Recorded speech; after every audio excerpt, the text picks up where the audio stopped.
अनुसूचित जाती जमाती आणि ओबीसींप्रमाणेच मराठा समाजालाही उपवर्गीकरणाद्वारे आरक्षण देणं शक्य आहे, असा युक्तिवाद राज्य सरकारनं हायकोर्टात केलाय।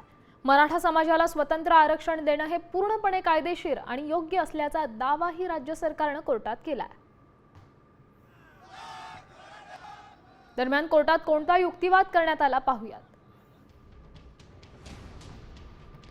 एससी, एसटी आणि ओबीसींप्रमाणेच मराठा समाजालाही उपवर्गीकरणाद्वारे आरक्षण देणं हे शक्य आहे। अपवादात्मक स्थितीत 50% मर्यादा ओलांडून ईडब्ल्यूएस सारखं आरक्षण देण्याचीही परवानगी आहे। 1956 पूर्वी मध्य विदर्भ, मराठवाड्यातील मराठा समाज मागास म्हणून वर्गीकृत झालाय। न्यायालयाकडून गायकवाड आयोगाच्या पद्धतीतील त्रुटींमुळे आरक्षणाचा निर्णय हा रद्द आहे। तुलनात्मक सर्वेक्षणाद्वारे मराठा समाज मागास असल्याचा शुक्रे आयोगाचा अहवाल आहे।